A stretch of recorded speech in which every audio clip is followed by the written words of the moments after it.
Good morning to all my dear students. Hope you all are doing great. Dear students, in our last class we discussed about differences between the physical and chemical changes, and we explained about some experiment also that show that physical and chemical changes. Is it? All of you memorize that experiment also? Okay, dear children. Then today I am going to explain about rusting of iron and crystallization. So, we know that rusting of iron is a chemical change, a new substance formed.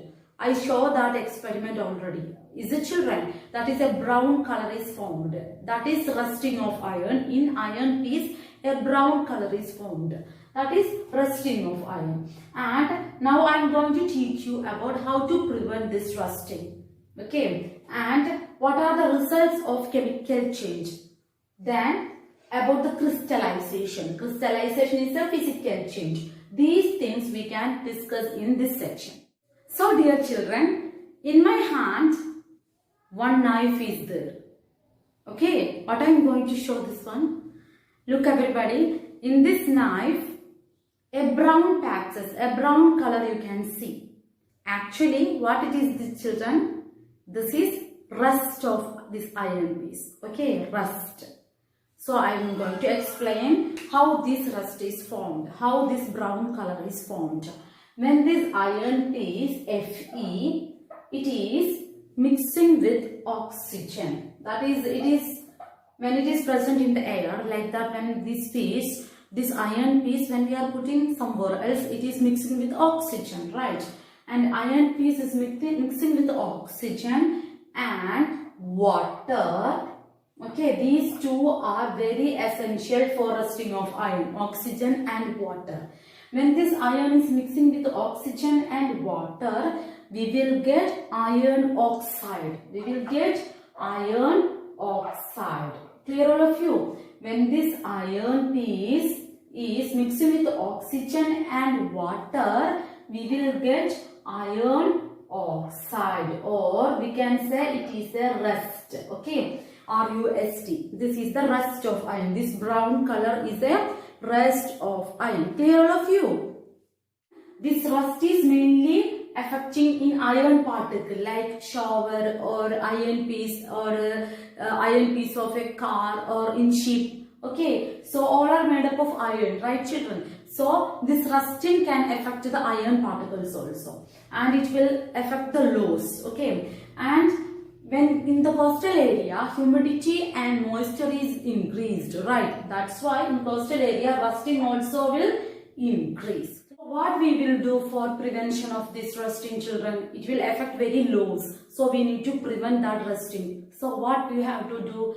That is, I already informed, oxygen and water is the main essential things for rusting. So we have to prevent that contact of oxygen and water from the iron piece. Okay, then we have to apply paint or grease in iron particle. Okay, then it will be prevent from the rusting.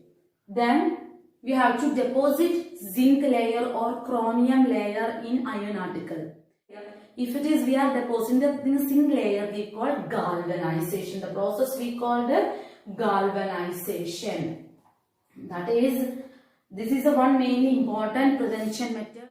So students, now we understood about some changes are happening in chemical reaction. It may be their smell or color or gas produced, like that. We can check with example.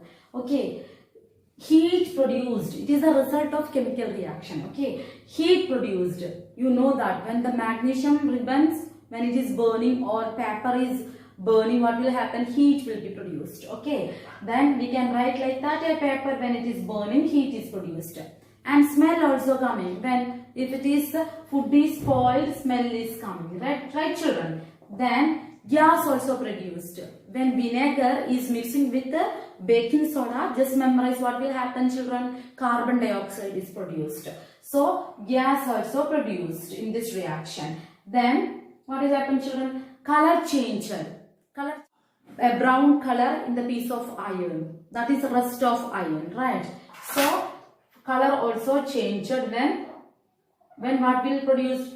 Then oxide is produced, color also changes, right children? So these are the main result of chemical reaction. It may be affect their sound or color or heat, like that. Clear? Now we can check another process, that is crystallization. Before explaining this crystallization, I will show a small experiment. Okay, we can check that one. So dear children, you have learnt that salt we can get from the sea when it is evaporated, right?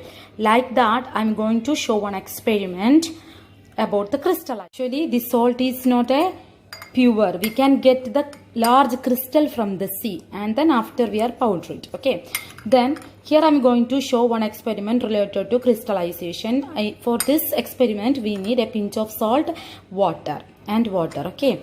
After that, we have to boil it. So I am going to dissolve this salt in 1 glass of water.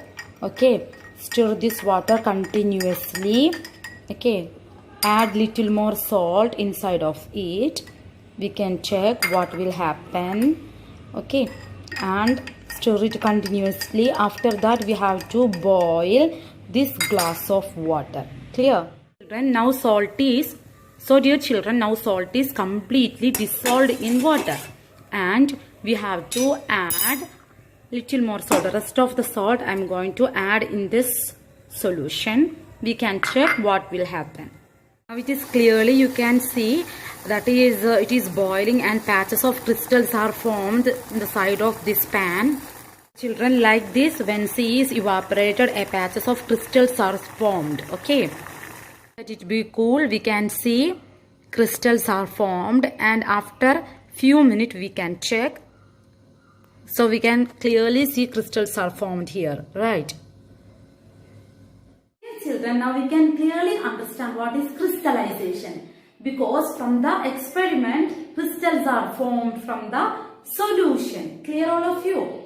Then now I am going to teach you another experiment. That is, you have to take water in a beaker and you have to add dilute sulfuric acid inside of the water and heat it. Okay. After heating, you have to add copper sulfate powder into that solution. In this solution, you should add copper sulfate. Okay. And what will happen? Let it be cool, and after few minutes you can check what is the result. Again, crystal of copper sulfate will be formed. Clear? So crystal of copper sulfate formed. So this also a crystallization process. Clear, all of you? So dear children, at the end of this section, you all understand about physical changes and chemical changes. This is one physical change. Clear? All should have to read the lesson 3 times, and one important thing, prepare for your FA2 exam. Okay, 2 chapters are there for your FA2 exam, lesson 3 and lesson 5. Fiber to fabric, then and acid, base and salt. So all should have to learn the chapter thoroughly. Okay, then all the best, my dear students. We can meet in our next class.